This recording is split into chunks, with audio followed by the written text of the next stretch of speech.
ஊரார் ஒதுக்கி வச்ச கூத்தியா சிங்கப்பூருல நீயும் பாத்தியா அவதானே என்னாலும் உன்னோட வப்பாட்டி ஊர்கூட்டி வப்பேனே மக்கள் முன்னிப்பாட்டி ஓரங்கநாதா ஸ்ரீரங்கநாதா என்னை பத்தி பேசுறது துட்டிக்கிறான் துட்டிக்கிட்டு புஜம் சீக்கி பத்தி நீச்சல் தட்டிக்கிட்டு அந்த சொல்றேன்ல ஆம்பளையும் போயிருக்காங்க. ஒரு ஆம்பளையும் பொம்பளையும் போனால் ஆம்பளை கண்டிக்கிறதுக்கு பொம்பளை வாய முடுது. அது பஜாரி பஜாரில் 1ஆம் நம்பர் பஜாரி. அது உட்காந்துருக்க ஸ்டைலை பார்த்தீங்களா? ஏதாவது ஒரு பேட்டி ஒரு இடத்துல ஒரு பொது வலைதளத்தில் நம்ம உட்காடுறோம். அழகாக சால் போட்டு எவ்வளோ அழகாக இப்படி உட்காந்து அழகாக கண்ணியமாக அழகாக பேசலாம், நிறுத்தி பேசலாம். உட்காந்துக்கிட்டு ஒன்றும் இல்லை, அதே பஞ்சுவாடி தானே. அந்த பஞ்சுவாடி அவர் கண்ணில் வச்சு அப்படியே இது அதென்னது இது கண்ணாடியை போட்டுக்கிட்டு கூலிங் கிளாஸை காட்டுங்க குறு குறு குறு குறு நீங்கள் பார்க்குறக்கு என்ன இருக்குது? நீ அதனால தான் நீ ஒன்றுமே இல்லைன்றதுனால, அதாவது மானன்றது ஒரு விஷயம் இருக்குது இல்லைன்றது மானம் இருக்குல்ல. உனக்கு நெஞ்சு இருக்குது, இல்லை பஞ்சு இருக்குது, குஞ்சு இருக்குன்னு வச்சுக்கிடுவோம். எதுவாக இருந்தாலும் மானத்தை மறைக்கிறதுக்கு தான் துணி மறைச்சு உட்காரு. ஒன்றுமே இல்லைன்னா செவராக இருந்தாலும் செவத்துக்கு ஒரு துணியை போடு. உக்காந்துருக்க எனக்கு என்னன்னு அப்போ அந்த பஞ்சுபாடி தானே எவன் பார்த்தா என்னன்றதானே உட்காந்துருக்குற.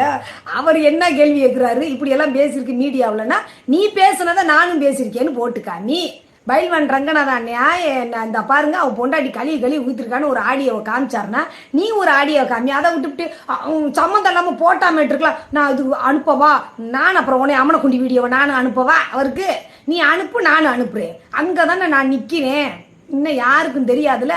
நீ அனுப்பு, அதுக்கப்புறம் நான் பண்றேன். எது ஒரிஜினல் நீங்களே பார்த்து தீர்ப்பை வழங்குங்க அண்ணனே அப்படிங்கிறேன். என்னையும் கூப்பிட்டாரான், வாமா பேட்டிக்கு வாமான்னு கூப்பிட்டாரான். ஜிக்கா பாய் சொன்னாரு. அதுக்கெல்லாம் வேலையே இல்லை. ரெண்டுக்காரு போடுற நேரத்துக்குள்ள இதெல்லாம் எதுக்கு இப்படி ஒரு பேட்டி? ரெண்டுல ஒன்று தொடுமாமா நீ அங்க கைய வைக்கலாமா அந்த பாட்டுதான் வருது. அடுத்து தள்ளி விடுறாரு, கண்ணுல பால ஊத்த வந்த கண்ணம்மா என் கண்ணம்மான்ட்டு வருது. இப்படி பாட்டாவா போடுறது? அவர் அப்படியே கொடுத்துட்டாரு. செல்ல சிரிப்புதே வருது. உடனே அவங்களுக்கு அப்படியே ஒரு வெக்கப்பட்டு ஒரு சிரிப்பு சிரிச்சாங்க. கட்டப்பை ஆத்தாடி, அவ என்னதே தாலியை கட்டுனாலும், என்னவே ரிஜிஸ்டர் மேரேஜே பண்ணினாலும், என்ன இலவ கூட்டினாலும் பொண்டாட்டின்ற ஸ்தானம் எனக்கு மட்டும்தான்.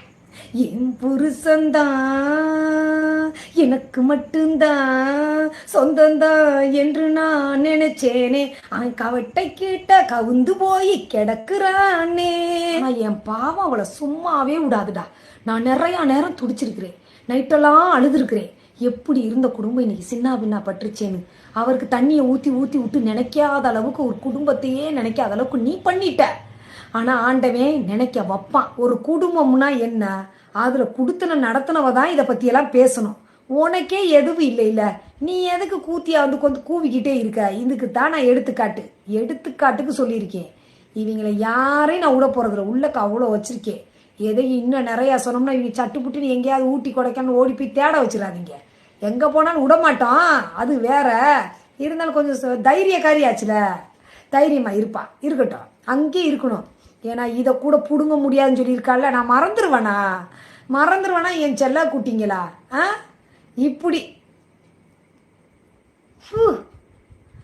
நான் தேலு, நீ திருடேன் அதை சொல்லுது. இது திருடி. அடுத்த புருஷனை ஆட்டையை போட்டு வச்சுக்கிறது திருடி. எங்கே போனாலும் வெளியே ரோட்டில் ஆட்டையை போட்டு திங்கிது மாங்காய. அப்புறம் இப்போ லேட்டஸ்ட்டாக எதையோ ஆட்டையை போட்டுச்சான் மூதேவி, திருட்டு மூதேவி. பூரா திருட்டு வாழ்க்கை வாழ்ந்துக்கிட்டு, திருட்டுத்தனமாக வாழ்ந்துக்கிட்டு இது பேசுது. இவங்க பண்ணுற லூட்டி யாருனால, எந்த பொண்டாட்டினால தாங்கிக்கிற முடியும்? அத்தனை இந்த இவளுகெல்லாம் சொல்கிறேன். அந்த கூத்தியா கூட்டங்களுக்கு, கூத்தியா இருக்க கூறாளுகளே அவளுக்கெல்லாம் சொல்கிறேன். அப்போ புருஷன் பொண்டாட்டி பிள்ளைகளோட ஒன்று சேர்ந்து இருக்குன்னு சொல்கிறவன் கெட்டவனா, குடும்பத்தை கலைக்கிறவனா? அண்ணே என்ஜாய் அண்ணே, இப்போத்தானே நீங்கள் நல்லா வாழ கற்றுருக்குறீங்க.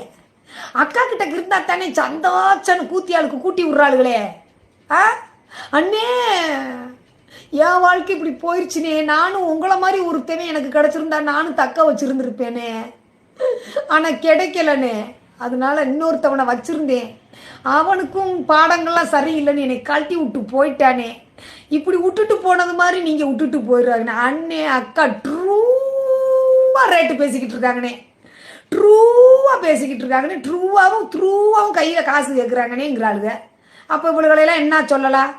அப்ப இதுல குடும்பத்தை கெடுக்கிறவன் யாரு? ஏன் மருமகனா? உங்க வீட்டு டிக்கெட்டுகளா? சொல்லுங்க. இந்த ஏத்தி விடுற அல்லக்கையில உங்க வாழ்க்கையில இப்படி ஒரு பிரச்சனை நடந்துச்சுன்னா நீங்க ஒழுங்கா இருப்பீங்களா? இல்ல இந்நேரம் என்ன ஒருத்தி பணத்துக்கும் நகைக்கும் ஒரு ஆடம்பர வாழ்க்கைக்கும் ஆசைப்பட்டு வாழ்ந்தவா, அதனால இழக்க முடியாம எத்தனை பேர் சண்டை சச்சரவு போடுறாங்க. அத்தனை பேரும் நம்ம பார்க்குறோம். அப்படி ஓஞ்சிடுறாங்க. நிறையா பொண்ணுங்க தான் புருஷன் தனக்கு மட்டும்தான் சொத்து சுகம் போனாலும் போயிட்டு பரவாயில்லன்னு எத்தனையோ எல்லை மீறி போராடி ஓஞ்சிருதுங்க. அதெல்லாம் தெரியாமல் நடக்கிற ஒரு பிரச்சனையை தெரிஞ்சதுக்கப்புறம் மனைவிகள் படுற பாடு, அதுக்கு நம்ம படுறமே. நான் கண் கூட ஒவ்வொரு விஷயத்தையும் பார்த்துக்கிட்டு இருக்கும்போது ஒரு கூத்தியா உட்காந்து பொது வலைதளத்தில் மீடியாவில் உட்காந்துக்கிட்டு பொண்டாட்டியான்னு சொல்லி கக்க கக்கன்னு சிரிக்கிறா. அப்போ நான் திருப்பி கேட்கணுமா இல்லையா? பக்கத்தில் ஒரு ஆம்பளை கட்டின புருஷன், நீ என்ன ஒழுக்கமானவளா? நீ ஏன் ஊர் தண்ணியெல்லாம் குடிச்சிட்டு வந்து ஊர் மேய்ஞ்சிட்டு வந்து உட்காந்துட்டு நீ என் பொண்டாட்டி எதுக்கிட்டி பேசுகிறன்னு பேசியிருந்தா ஹைலைட்டு இன்னமும் என் பொண்டாட்டி தான் அப்படி சொல்கிறீங்க. அதுக்கப்புறம் வரணும்ல. இத்தனை விஷயங்களை சொல்கிறீங்களே, என்னைய கூத்தியா கூட வாழ்கிறதுக்காக என்னை பழி போட்டீங்களே, அத்தனை விஷயத்தை நீங்கள் கண் கூட பார்த்தீங்களா? இல்லை நீங்கள் ஏவன் கூடியாவது நான் பைக்கில் போயிருக்கேன், பைக்லேயே சைக்கிள்லேயே போய் நீங்கள் பார்த்துருக்கீங்களா? அப்படி இருந்த என்னைய நீங்கள் இவ்வளோ தூரத்துக்கு கஷ்டப்படுத்தி என்னை பேசுனதுக்கு நீங்களும் அனுபவிப்பீங்க. அக்காவுடைய குமுறலும் கண்ணீரும் மதுரை மண்ணை மிதிச்சு வந்து பொங்கி எழுந்ததால், அவர்களுடைய பாவத்தில் விழுந்ததால் அந்த சாபக்கேடு நாள் வந்தது. என் தம்பிகளை பூரா எப்படி ஜல்லிக்கட்டு காளையை அடக்குறாங்களா, அவங்கெல்லாம் பொட்டையா, அது இது பாயிண்ட், நோட்டீஸ் த பாயிண்ட். கிளிக்கிற. சரி ரைட்டு. அப்போ சிக்கா பாய் பேசாமல் இருக்கும்போது யாரோ வந்து கதவு தட்டுறது மாதிரி இருந்துச்சு சிக்கா, நீ இல்லைன்னா யாரோ வந்து எட்டி பார்த்தது மாதிரி இருந்துச்சு சிக்கா. எதுக்கு மதுரை பசங்களை நீ சொல்லணும்? நீ சொன்னதெல்லாம் நான் யார் மறந்தாலும் நான் மறக்க மாட்டேன்டி. வேற ஒருத்தினா அந்த பண நகத்து உண்மையா நீ ஒருத்தவனா உண்மையா விரும்பி இருந்தேன்னு வச்சுக்கவேன், என்னடா எல்லாரும் இதையே கேட்டுக்கிட்டு இருக்காங்க, பண நகைக்கு தான் நான் இருக்கேன் இந்தாடான்னு கழட்டி தூக்கி போட்டு நீ யாரும் போயிருப்ப. நீ அதுக்காக இருக்கிறதுனால தான் உட்காந்துக்கிட்டு இருக்கிற. சுப்பண்ணா எம்புட்டு நகை போட்டா நீ ஒரு பெண்ணாவே தெரியல என் கண்ணுக்கெல்லாம். ஏதோ செவத்துல அந்த காலண்டரை மாட்டி வச்சது மாதிரி இருக்குது நீ பண்ற வேலையெல்லாம். ஒன்னே வேணா போகக்கூடாது, வச்சிடக்கூடாது, போனோன்றுன்னு எப்படியே செக்அப் பண்ணிக்கிட்டே இருக்கிறதுக்கு நீ அந்த நேரத்தை சைடுக்கு எப்பல சிந்து பாடிடுற. என்னையெல்லாம் நம்பிக்கை வச்சிருப்பாரு. இவ சொல்றா சந்துக்குள்ளையும் பொந்துக்குள்ளையும் போனவ உட்கார்றா, ப்ளீச்சிங் பவுடர் வாட எனக்கு ஒத்துக்காது, எப்பவுமே சிக்காதே கக்கு சக்கழுவு. நான் 2 லட்சம் 3 லட்சம் சம்பாரிச்சு வாங்கி கொடுத்து கழுத்து நிறையா நகை வாங்கி போட்டு அழகு பார்க்குற உங்களை கீழ்த்தரமா இறக்கி பேசுறா இந்த எச்ச பொறுக்கி. அந்த 4 வருஷத்துக்கு முன்னாடி இவ பேல்ற பீக்கி குண்டி கழுவுனாளா? இல்லை இவ வீட்டு கக்கச வேற யாரும் வச்சு டாட்டா பிர்லா வச்சு கழுவுனாளா? அடியேன் உன்னைய நீ அவரை பேசும்போதெல்லாம் எனக்கு வலிக்க தாண்டி செய்யுது. என்ன செய்ய, என் மனசு வலிக்குதுடி, வலிக்குது நீ பேச பேச. ஆனா இதுக்கெல்லாம் நீ அனுபவிப்ப. இன்னைக்கு அவரை குரங்காட்டி மாதிரி கூத்தாடி மாதிரி உட்கார வச்சு நீ கூத்தாடிக்கிட்டு இருக்கிற நீனு. இப்ப இவர் பேசுற பேச்செல்லாம் பார்த்து எனக்கு வெறுத்து போயிட்டேன் நான். மரியாதை யார்கிட்ட? மரியாதை கொடுக்கறதுக்கு ஏன்ட்ட கேட்குறீங்களா? கூட்டு குடும்பத்துல பிறந்து வளர்ந்து அண்ணன் தம்பி மாமே மச்சான் உறவு அத்தை தாத்தா பாட்டின்னு வளர்ந்த புள்ள. மரியாதைன்றதை இன்ன வரைக்கும் எங்க தாய் மாமே முன்னாடி தலை நிமிந்து பேச மாட்டோம். நாங்க எப்படி பரம்பரையில வந்திருக்கேன்னு உங்களுக்கு தெரியும். என்ன சிக்கா பாய் அப்படி ஃபேமிலியில வந்தது. அதனாலதான் நான் அப்படி உண்மையான வாழ்க்கை வாழ்ந்தனாலதான் அத்தனை உறவுகளும் எனக்கு இன்னைக்கு தோல் கொடுத்து உட்காந்துருக்குறாங்க. உறவுகள்னா என்ன, குடும்பம்னா என்ன, உற்றார்கள்னா என்னன்றது இவளுக்கு தெரியுமா? அதை பத்தி ஒரு நாளைக்காவது பேசியிருக்கிறாளா? நானும் தான் வாழ்ந்திருக்கேன். ஏன் சாம்ராஜ்யம் பெருசு, வாழைப்பழம் பனானா அது கொய்யாப்பழம், இதை உரிச்சு சாப்பிட்றேன், அதை உரிச்சு சாப்பிட்றேன், பிதுக்கி காமிக்கிறேன், உருட்டி காமிக்கிறேன், இந்த பழத்துக்கு இந்த அர்த்தம், ஏன் இங்கே ஒரு மாதிரி பார்க்குற, ஏன் இது பண்ணுற, இப்படித்தானே நீ பேசியிருக்க. அப்போ நீ வாழ்ந்த வாழ்க்கைக்கும் நான் வாழ்ந்த வாழ்க்கைக்கு ஏணி வச்சாலும் 8 எடுக்குமா? சொல்லு. என்ன உன்னை மாதிரி குடி குடும்பம் 2 உள்ளே கொண்டு இருக்கிறது 2 கண்ணு மாதிரி கொண்டு போய் ஹாஸ்டலில் சேர்த்து விட்டுட்டு ஒரு முடி வெட்டுறதுக்கு 2000 செலவு பண்ணுற. பெத்த மகனுக்கு பூரா பருவள்ளி கொண்டு அழகு வெத்த மூஞ்சியில் அள்ளி போட்டிருக்கு. அதுக்கு ஒரு ட்ரீட்மெண்ட் எடுக்க மாட்டேங்கிற. ஏதோ மாசத்துல ஒரு நாள் கூட்டிட்டு வந்து ஏதோ வந்து அனுப்பி வச்சுட்டு என்ன நீ எதுக்கு தெரியுமா அடிக்கடி இந்த வீட்டு சுத்தம் இந்த கக்கு சுத்தத்தெல்லாம் பேசுற? என்னைக்கோ ஒரு நாளைக்கு கழுவுறேன்னு நினைக்கிறேன். அதனாலதான் நீ இதை பத்தி பேசுற. அடிக்கடி எதுக்கு வீட்டு சுத்தத்தை பத்தி பேசுற தெரியுமா? இவ்வளவு பெரிய வீட்டை நீ முன்ன பின்ன பார்த்ததே இல்லை.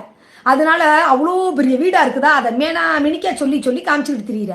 இந்த பந்தா பேச்சு, பகட்டு பேச்சு, ஆணவ பேச்சு இதெல்லாம் அழிச்சிரு. அப்பத்த நானே உன் மேல கருணை காப்பி நானே உன் மேல மன்னிப்பு கொடுத்துருப்பேன். நான் எத்தனையோ தடவை சொல்லியிருக்கேன்.